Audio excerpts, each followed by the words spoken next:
Bismillahirrahmanirrahim. Assalamualaikum warahmatullahi wabarakatuh. Baik, pada kesempatan ini saya Isi Aita Suhendar sebagai pengampu mata pelajaran pemeliharaan dan pengelolaan tanaman perkebunan. Hari ini kita akan mempelajari tentang pengairan tanaman perkebunan. Untuk kompetensi dasarnya yaitu menganalisis pengairan tanaman perkebunan dan mengendalikan pengairan tanaman perkebunan. Baik, untuk lengkapnya kita perhatikan slide berikutnya. Nah, tentang pengairan, hubungannya dengan tanaman, apa sih manfaat air pada tanaman itu sendiri? Yaitu sebagai pembentuk tubuh, air itu menguap melalui daun pada tanaman atau yang kita kenal sebagai transpirasi.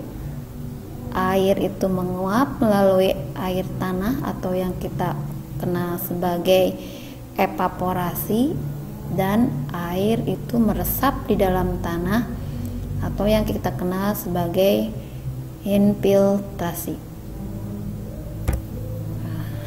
Apa sih tujuan dari pengaturan pembuangan air pada tanaman?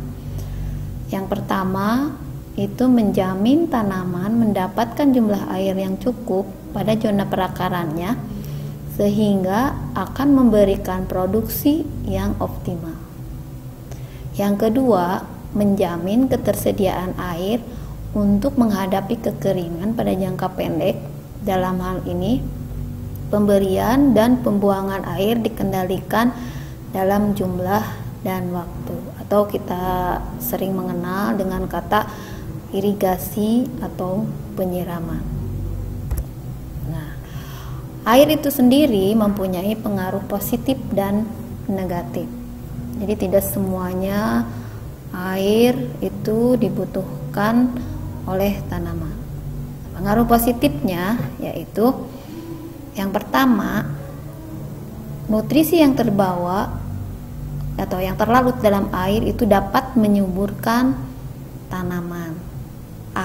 Air juga dapat mengatur suhu, baik suhu tanaman itu sendiri maupun suhu tanah di sekitaran tanaman. Yang ketiga, memperbesar penyediaan air. Yang keempat, itu dengan pemberian air itu dapat mencuci garam-garam yang tidak dibutuhkan dalam pertumbuhan tanaman. Yang kelima, dengan pemberian air itu dapat mengurangi bahaya cekaman kekeringan, terutama kalau di budidaya tanaman itu terjadi pada musim kemarau. Yang keenam, itu dengan pemberian air dapat melunakkan lapisan olah dan gumpalan tanah dan untuk kelembaban tanahnya. Jadi terutama untuk pengolahan lahan sebaiknya diberikan dulu air sehingga akan mempermudah dalam pengolahan tanah. Yang terakhir yaitu dapat mendinginkan tanah dan atmosfer sehingga akrab dengan pertumbuhan tanaman. Itu untuk pengaruh positif pemberian air pada tanaman. Sedangkan untuk pengaruh negatifnya dalam pemberian air yaitu bila terlalu banyak, kemungkinan akan menutup rongga-rongga tanah sehingga udara tanah tidak ada. Yang kedua, bila tanah digenangi memungkinkan mengangkat garam-garam yang merugikan tanaman ke daerah perakaran. Jadi kalau garam-garam yang tidak diperlukan oleh tanaman terangkat ke daerah perakaran, nanti kalau terserap oleh tanaman itu akan merugikan pertumbuhan tanaman. Terus yang terakhir, bila terlalu sedikit akan menyebabkan kelayuan sampai kekeringan pada organ tanaman atau yang sering kita sebut sebagai tanaman itu berada pada kondisi titik layu permanen. Nah, kalian perhatikan gambar berikut ini, yaitu menggambarkan tentang siklus air yang diberikan untuk tanaman. Sumber air yang pertama itu yang berasal dari hujan, itu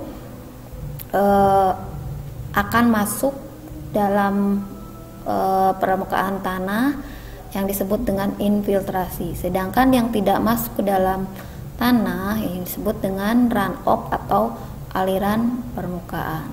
Infiltrasi itu sendiri kalau masuk dalam tanah dalam itu menjadi sumber air dalam, sedangkan yang dibutuhkan untuk tanaman berada di kisaran pada daerah perlokasi. Air perkolasi itu adalah air yang dapat diserap oleh tanaman. Nah, apabila air sudah berada di dalam tanaman, itu dapat menguap kembali dengan bantuan sinar matahari atau yang kita kenal dengan transpirasi.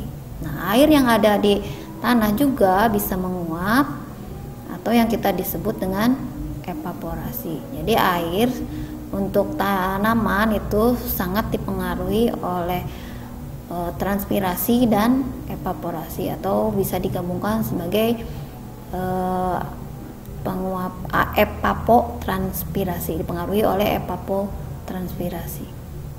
Itu untuk siklus airnya. Terus untuk penentuan kebutuhan air kita harus mengetahui prinsip dasarnya. Yang pertama, kita harus mengetahui hubungan air, tanah, dan tanaman. Yang kedua, total kapasitas air yang tersedia. Yang ketiga, titik layu permanen. Yang keempat, ruang pori tanah. Dan yang terakhir yaitu kapasitas lapang. Mari kita bahas satu persatu prinsip dasar dalam penentuan kebutuhan air tanaman. Baik, untuk yang pertama, bagaimana hubungan air, tanah, dan tanaman? Tanah sebagai wadah atau tempat untuk penyediaan air bagi tanaman. Jadi selain sebagai media tumbuh, tanah juga sebagai wadah untuk menyediakan air bagi tanaman. Yang kedua, penyimpanan air dalam tanah tergantung pada kedalaman akar tanaman. Jadi untuk komoditas tanaman, beberapa tanaman itu sangat tergantung pada kedalaman akar tanaman itu sendiri. Yang terakhir, jika keadaan air dalam tanah dalam batas minimum irigasi harus dilakukan untuk menambah air dalam tanah pada keadaan kapasitas yang tersedia bagi tanaman, atau yang kita kenal dengan irigasi atau pengairan. Jadi kalau udah minimum, kita harus menambahkan air. Nah, ruang pori itu sendiri ada dua, yaitu ruang pori mikro dan ruang pori makro. Ruang pori mikro itu sangat lembut sesuai dengan air tanah. Sedang ruang pori makro yaitu memiliki drainase yang baik, di mana air akan turun karena gravitasi bumi dan meninggalkan oksigen atau udara yang penting untuk pertumbuhan tanaman. Jadi yang paling cocok untuk pertumbuhan tanaman itu ruang pori tanahnya yang makro. Nah, untuk kapasitas lapang itu sendiri adalah kondisi di mana air yang ada dalam tanah sesudah 1-3 hari dan didiamkan. Jadi diam berada di dalam tanah selama 1-3 hari. Nah, kapasitas lapang pada tanah ringan lebih rendah dibanding dengan tanah berat, atau berkisar antara 5-25% atau 5-20%. Contohnya untuk tanah dengan kapasitas tanah yang ringan itu contohnya pada tekstur tanah pasir, dan tanah berat contohnya pada tekstur tanah lempung atau liat.